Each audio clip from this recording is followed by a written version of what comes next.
general manager who makes the kind of trade where you put everything on the table and wait for it to be judged. Michael Wilbon continues with us, and there he is, the man himself, the one and only Stephen A. Smith. I so appreciate you doing this, Stephen A., a half hour before you guys start your coverage, which, of course, will be all morning long on First Take. First blush, we've had so many opinions in here this morning. The Lakers trading Anthony Davis for Luka Doncic. Your reaction, Stephen A.?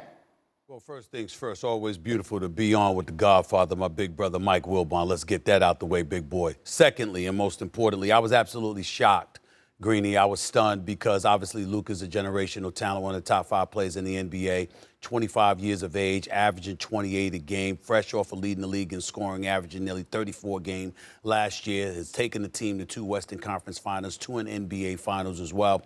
You've seen what he has been capable of doing, and to see a guy of this magnitude, 6 years younger than Anthony Davis, coming to the Los Angeles Lakers, it's clearly a big-time move for the Lakers from the standpoint of finding that next generational talent to represent the purple and gold. We understand why they did it. He's younger, obviously. He's box office. The Lakers, unlike most teams in the NBA, where they're completely dependent on the Lakers franchise generating revenue for them, as opposed to these owners that have their businesses and the NBA is like a side business for them. You see why the Lakers would do this, obviously. So in the case of the Dallas Mavericks, what I walked away thinking was, I heard all the stories. I've spoken to numerous sources, obviously. We hear about the conditioning issues, the fact that Luka was scheduled to come back February 8th, but it wasn't going to be up to them at all. It was at the mercy of Luka Doncic because he had his own team and they would make their own decisions and stuff like that. Regardless of the headaches that he may have caused, the issues as it pertains to his conditioning, I found myself saying, there is more to this story. You do not give up somebody this great, this young, this generational, this box office, just because of conditioning issues and it being a headache when he produces those kind of results. And before anybody would question that, coming from me, I will remind everybody, I covered Allen Iverson for the first decade of his career. Anybody that's ever been a beat writer knows there's the beat, which is the team, and then there's a separate beat when you got somebody like Allen Iverson covering. You understand? Allen Iverson, as much as I love him, he knows how many of my vacations he has ruined. He and I had a running joke. He always got in the stuff when I was on vacation. It was never when I was working. It was always when I was on vacation. He's ruined about 5 vacations of mine in my career. This is what he did, okay?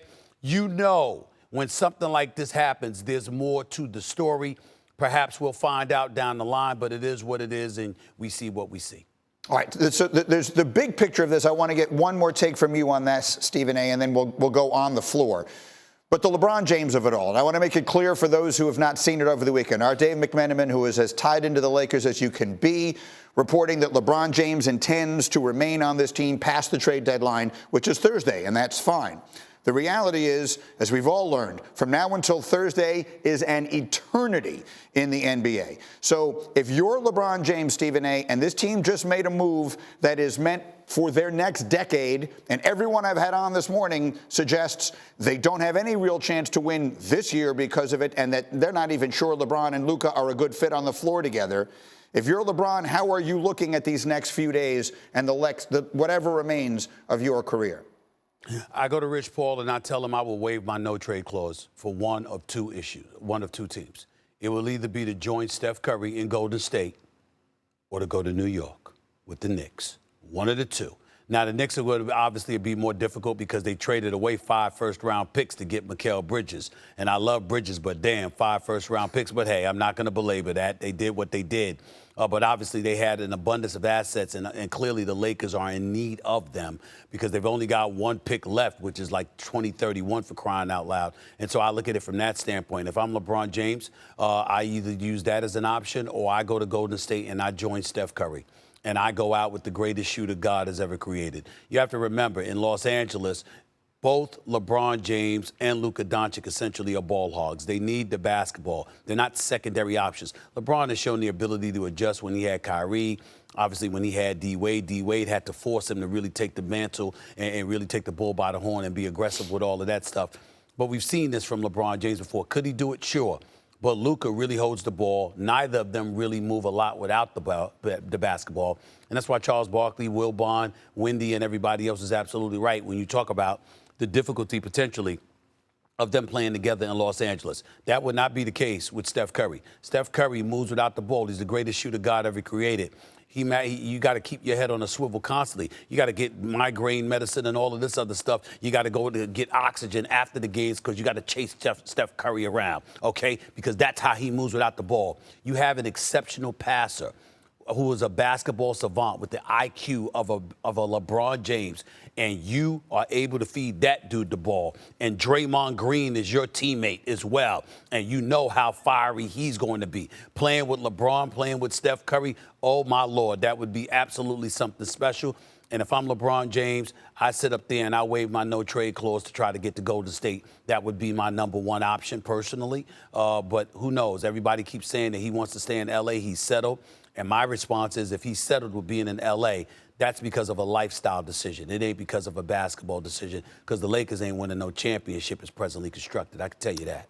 He's 40 years old, and of course, as everyone knows, his son also is on the team. Okay, so Michael, let's then go to the other side. You've talked about these young, upcoming teams in the West, Wembanyama in San Antonio, and we see how great Oklahoma City already is, and Houston is good, and they are young. Are the Mavericks right now, with Anthony Davis, Kyrie Irving, and the group that they have around them, in your view, where would you place them in terms of their chances of coming out of the West and being in the finals this NBA season? Well, Greedy, if you tell me that Derek Lively, who I got the chance to chat with a little bit a few days ago, who really sees himself being ready for the playoffs, he's out for the rest of the regular season. Harrison, when they drafted and got him as part of that team with Gafford, people didn't necessarily think that the Mavericks were going to have that kind of strength as a team with inside play, and of course they did. We saw it right through the finals. If you tell me those guys are going to be healthy, Anthony Davis is going to be out there, and we're talking about a 7-game series. Dallas is on par. They're ahead of, obviously, San Antonio and ahead of even Houston. Houston hasn't had its heart broken. You guys know my feeling about the playoffs. You, as a young team, you have to have yourself, your heart, your wishes and dreams crushed at least once. Oklahoma City's been there once. Dallas can deliver that blow. I mean, we saw, Minnesota had to be crushed last year. Now they really haven't recovered, made a change to their roster, a big change. So I would put Dallas right up there. I would say that Dallas would be a team, if healthy, that they could play, they could be in a Western Conference final. I haven't mentioned Memphis yet. And by the way, Greeny, it's a whole different topic talking about the most important players in the league, Luka being one of them. And then also you got two guys in Memphis and New Orleans who aren't even there. They're not available. They are the 1 and 2 picks in a draft. They should be at the top of the league, and they're not for various reasons. And now Luka, too, is missing, played 22 games this year, but that's for another discussion. I'm going to put Dallas still for this year. I'm going to put Dallas right up there with a real chance of playing in the conference final against Oklahoma City, depending on how those seeds fall. Stephen A. I got Dallas as the number 1 seed in the Western Conference right now. And I'm going to tell you why. Because Oklahoma City has looked fantastic. And then we saw Chet Holmgren go down and then ultimately Hartenstein go down, right? If you're looking at Oklahoma City, as great as they have been, what has been their Achilles heel? Recently, the Dallas Mavericks had lost 5 of 7 games. The 2 games they won was against Oklahoma City. Who did they bounce out in the playoffs last year? Oklahoma City. So the Dallas Mavericks seem to be an Achilles heel for OKC. OKC is great and as talented as they are and adding Hartenstein. Well, let me ask anybody out there with just a scintilla of a basketball brain. If you had the opportunity to get Isaiah Hartenstein or Anthony Davis, who you picking? Well, the Dallas Mavericks got Anthony Davis. You understand? And you still kept Gafford. And you still have Lively. And, oh, by the way, one of the other things that we haven't talked about enough, because you know I'm going to talk about it on First Take, is Mr. Kyrie Irving, because suddenly the ball is in his hands. Now, we have to understand, this ain't the Kyrie Irving with a bunch of distractions. This ain't the Kyrie Irving that had a whole bunch of other stuff that's going on. This is the Kyrie Irving that's been incredibly comfortable in Dallas. He goes back years with Nico Harrison. He's got a point guard, a Hall of Fame point guard in Jason Kidd, coaching him. Why do you think the Dallas Mavericks were comfortable enough to make this decision? Why are you thinking this? They're not just thinking themselves as championship contenders and the window is now because of Anthony Davis.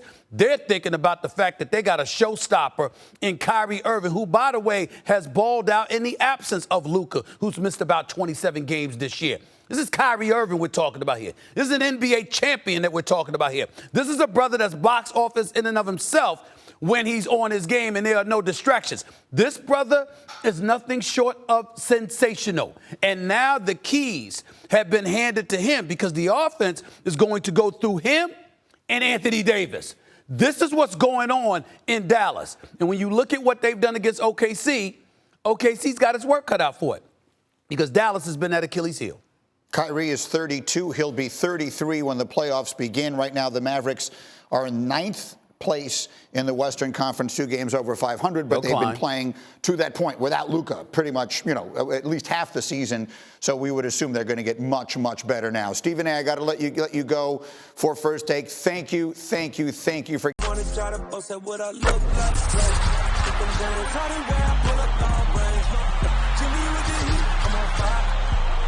NBA,